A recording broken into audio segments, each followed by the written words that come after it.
Hello everyone, कैसे हैं आप सब। तो अब तक हमने देखा चैप्टर नंबर 15 हमारा चल रहा था आर एनवायरनमेंट। आर एनवायरनमेंट में जो हमने स्टार्ट किया सबसे पहले क्या था, biodegradable and non biodegradable waste. Biodegradable waste में हमने क्या पढ़ा कि ऐसा वेस्ट जिस पे माइक्रो ऑर्गेनिजम्स के एक्शन की वजह से वो नॉन पॉइजनस सब्सटेंसेस में चेंज हो जाता है। मतलब ऐसा वेस्ट जो नॉन पॉइजनस सब्सटेंसेस में चेंज हो जाता है माइक्रो ऑर्गेनिजम्स के एक्शन की वजह से, उसे हम क्या बोलते हैं, बायोडिग्रेडेबल वेस्ट। लेकिन इसका ऑपोजिट मतलब ऐसा वेस्ट जिस पे माइक्रो ऑर्गेनिजम्स के एक्शन के बाद भी वो नॉन पॉइजनस या नॉन हार्मफुल सब्सटेंसेस में चेंज ना हो, उसे हम क्या बोलते हैं, नॉन बायोडिग्रेडेबल वेस्ट। तो ये दोनों टॉपिक्स आपको क्लियर हो गए थे। बायोडिग्रेडेबल का example cow dung, compost. Non biodegradable में सबसे कॉमन प्लास्टिक। तो ये दोनों टॉपिक्स आपको क्लियर है। उस पर हमने एक चीज़ और देखी थी, DDT, डाईक्लोरो डाईफिनाइल ट्राईक्लोरोइथेन, जो कि अब बैन कर दिया गया due to its harmful effect, क्योंकि नॉन बायोडिग्रेडेबल है और आपकी हेल्थ को हार्म करता है। उसके बाद हमने देखा था इकोसिस्टम। इकोसिस्टम क्या था, लिविंग और नॉन लिविंग कंपोनेंट्स का आपस में इंटरलिंकेज, जिसकी वजह से वो दोनों सरवाइव करते हैं। मतलब लिविंग के लिए एक और टर्म्स आई थी बायोटिक, और नॉन लिविंग के लिए एक टर्म आई थी एबायोटिक। तो बायोटिक और एबायोटिक फैक्टर्स जब दोनों कंबाइन होके पूरे एनवायरनमेंट में सस्टेन करते हैं तो उसे बोलते हैं इकोसिस्टम। अब इकोसिस्टम दो तरीके के थे, नेचुरल भी थे और आर्टिफिशियल भी थे। नेचुरल वो जो बाय नेचर प्रोवाइडेड है, आर्टिफिशियल जो मैन मेड है। जैसे नेचुरल में क्या क्या, फॉरेस्ट हो गए, ओशंस हो गए, रिवर्स हो गए।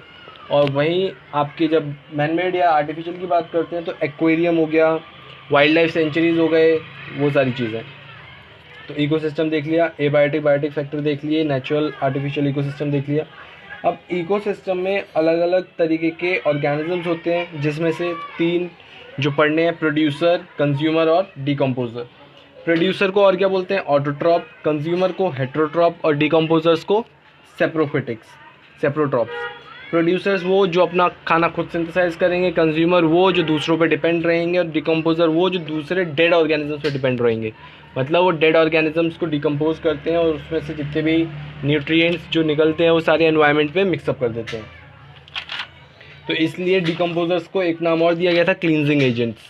तो ये देख लिया था हमने। उसके बाद हमने देखा था फूड चेन। एक ऑर्गेनिज्म को दूसरा खाता है, दूसरे को तीसरा, तीसरे को चौथा, ऐसे ये फूड चेन चलती रहती है। तो इसे बोलते थे फूड चेन। जैसे ग्रास को डियर ने खाया, डियर को लॉयन ने खाया, लॉयन को हॉक ने खाया। तो ये अलग अलग ऑर्गेनिजम्स बनते थे। Producer, herbivore, carnivore, top carnivore. Producer वो जो खाना प्रोड्यूस करे, हर्बीवोर वो जो प्रोड्यूसर पे डिपेंड हो, कार्निवोर वो जो हर्बीवोर पे डिपेंड हो, टॉप कार्निवोर जो दूसरे कार्निवोर को खाए। तो ये देख लिया था फूड चेन। और जब इन्हीं फूड चेन को हम इंटरलिंक कर देते हैं, मतलब बहुत सारी फूड चेन्स को मिक्सअप कर देते हैं, तो बनता है फूड वेब। तो ये दोनों टॉपिक्स देख लेते हैं, फूड चेन, फूड वेब। और अलग अलग लेवल्स पे ऑर्गेनिजम्स का कंजम्पशन हो रहा था, उसके लिए ऑर्गेनिजम्स के अलग अलग लेवल बताए गए थे। चार बेसिकली थे, producer, herbivore, carnivore, top carnivore, या फिर और क्या बोलते हैं, producer, primary consumer, secondary consumer, या फिर टर्शरी कंज्यूमर। इसमें हमने नंबर पिरामिड सिस्टम भी देखा था। जैसे जैसे हम ऊपर जाते जाते हैं नंबर ऑफ ऑर्गेनिजम्स कम होते जाते हैं। अगर किसी भी एक ट्रॉपिक लेवल को अगर आप कम कर देते हो तो उसके कई सारे हार्मफुल इफेक्ट्स देखने को मिल सकते हैं, जैसे कि सहारा डेजर्ट का फॉर्मेशन, राजस्थान का फॉर्मेशन। तो ये दोनों चीज़ें। 10% लॉ देख लिया था कि हर एक ट्रॉपिक लेवल पे जो एनर्जी ट्रांसफ़र होती है वो सिर्फ 10% ट्रांसफ़र होती है। तो ये सारी चीज़ें देख ली थी हमने। आज हमें पढ़ना है एक नया टॉपिक। चलिए आज का लेक्चर शुरू करते हैं। आज का लेक्चर नंबर है 14। सबसे पहला टॉपिक, बायोलॉजिकल मैग्निफिकेशन। जैसे हमने 10% लॉ पढ़ा कि हर एक ट्रॉपिक लेवल पे जो एनर्जी ट्रांसफ़र होती है वो सिर्फ 10% ट्रांसफ़र होती है, वैसे ही जैसे अब बायोलॉजिकल मैग्निफिकेशन क्या है, हर एक ट्रॉपिक लेवल पे जाके चीज़ का इकट्ठा होते जाना। जैसे क्लास में 50 लोग हैं, 50 स्टूडेंट है क्लास में। तो अगर हम इंडिविजुअल क्लास वाइज देखें तो कितने स्टूडेंट हैं, 50। लेकिन जब एक क्लास के सारे सेक्शंस को कंबाइन कर दें तो कितने हो गए, 300। लेकिन पूरे स्कूल को कंबाइन कर दें तो मोर देन 3000। तो जैसे जैसे हम बड़े लेवल पे जाते जाते हैं तो जो नंबर ऑफ़ थिंग्स है वो इंक्रीज़ होता जाता है। जैसे प्रोड्यूसर्स में अगर कोई चीज़ थी, मान लो वो 10 थी, तो जैसे ही प्रोड्यूसर्स को कोई हर्बीवोर खाएगा तो उसमें उसकी क्वांटिटी जो है वो इंक्रीज़ हो जाएगी। सेम ऐसे कार्निवोर के ऊपर और टॉप कार्निवोर में। तो जब चीज़ें एक लेवल से दूसरे लेवल पे जाते जाते इकट्ठे होने लगे उसे बोलते हैं बायोलॉजिकल मैग्नीफिकेशन। एक और एग्जांपल देते हैं। जैसे एक फिश पॉन्ड था, उसमें मरकरी इंट्रोड्यूस कर दी किसी ने, तो उस मरकरी को स्मॉल फिशेस ने खाया, तो कई सारी स्मॉल फिशेस को लार्ज फिशेस ने खाया, कई सारी लार्ज फिशेस को फिर ह्यूमन बीइंग ने खाया। तो सबसे ज़्यादा मरकरी का कंटेंट कहाँ होगा? ह्यूमन बीइंग के स्टमक में। रीज़न कि जितना छोटी मछलियों ने, बड़ी मछलियों ने मरकरी कंज्यूम किया था, वो एट लास्ट पहुँचा कहाँ पे? कि ह्यूमन के स्टमक में, क्योंकि मरकरी जो है वो नॉन बायोडिग्रेडेबल है, ईजिली डिकम्पोज नहीं होता। तो हर एक ट्रॉपिक लेवल पे किसी भी चीज़ का इंक्रीज़ होना बायोलॉजिकल मैग्नीफिकेशन कहलाता है। तो डेफिनेशन क्या है? The increase in the concentration of harmful chemicals. Generally harmful chemicals के बारे में बात करते हैं हम।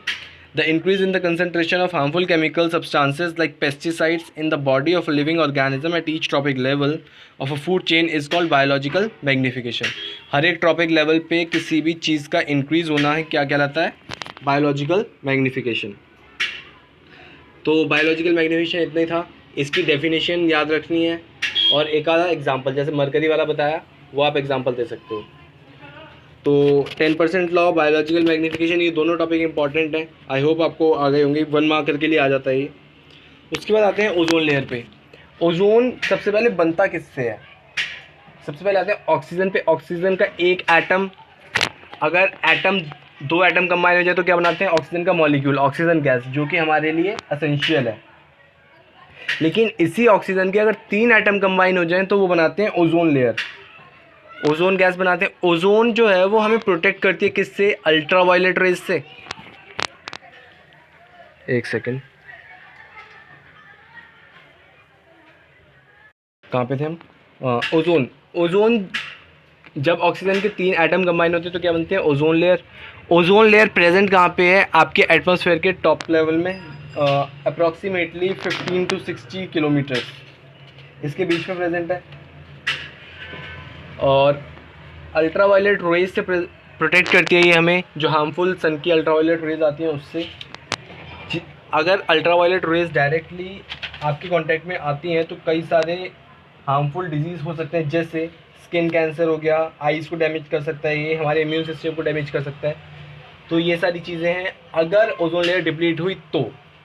और ओजोन लेयर, खुशी की बात नहीं है कि डिप्लीट हो रही है due to the excessive use of chlorofluorocarbon, CFCs।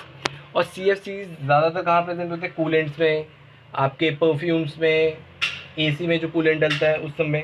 तो इन सब के एक्सेसिव यूज़ की वजह से जो क्लोरोफ्लोरोकार्बन की क्वांटिटी है वो बहुत ज़्यादा रिलीज़ हो रही है, जिसकी वजह से जो ओजोन लेयर है वो डिप्लीट हो रही है। तो the depletion of ozone layer is due to the use of chemicals called chlorofluorocarbon. तो सिर्फ एक ये लाइन इंपॉर्टेंट है कि CFC की वजह से डिकम्पोज हो रही है, मतलब हार्म हो रहा है उसको। और ओजोन बनता कैसे है? ऑक्सीजन के 3 एटम को कंबाइन करके। उसके बाद एक लास्ट टॉपिक बचता है आपका, मैनेजिंग द गार्बेज।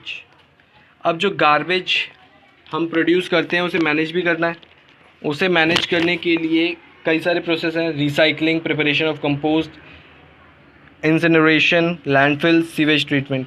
रिसाइकलिंग तो आपको पता ही है, किसी भी चीज़ को दोबारा से रिसाइकल करना, जैसे प्लास्टिक की कैंस वगैरह हैं उनको रिसाइकल करके कुछ और बना देना। प्रिपरेशन ऑफ कंपोस्ट, एक स्मॉल कंपोस्ट पिट बना के उसमें जितने भी बायोडिग्रेडेबल वेस्ट हैं उन्हें डंप करके उसे मैन्योर में कन्वर्ट करना। इंसिनरेशन, किसी भी लार्ज क्वांटिटी को बर्न करके एशेस में कन्वर्ट करना। लैंडफिल, एक गड्ढे में कोई चीज़ डाल मतलब एक एरिया में किसी गार्बेज को डंप करके उसके ऊपर से मिट्टी डाल देना। सीवेज ट्रीटमेंट, जो सीवेज ट्रीटमेंट प्लांट्स जो होते हैं वो सारी चीज़ें। तो मैनेजिंग द गार्बेज में सिर्फ इतना ही। हालांकि मैनेजिंग द गार्बेज इतना नहीं आता, जो मेनली आता है वो ओजोन लेयर। ओजोन लेयर आपको अच्छे से याद रखनी है, प्लस आपका बायोलॉजिकल मैग्नीफिकेशन और 10% लॉ, मेजरली यही आता है। तो ये 3 टॉपिक तो अच्छे से याद करने, बाकी एक बार रीड कर लेने और कुछ नहीं है। ये चैप्टर यहीं तक था, चैप्टर ओवर। अब इम्पॉर्टेंट बात, नेक्स्ट वीक अगर क्लास हुई तो आपको वीडियोस मिल जाएंगी, अदरवाइज़ शायद क्लास ना हो। तो आपको 2 चैप्टर हो चुके हैं, चैप्टर नंबर 15 और चैप्टर नंबर 6। तो ये दोनों चैप्टर कंप्लीट करके रखने हैं, टेस्ट हो सकता है कभी भी। बाकी हम मिलते हैं जब भी नेक्स्ट क्लास होती है। Bye bye, see you.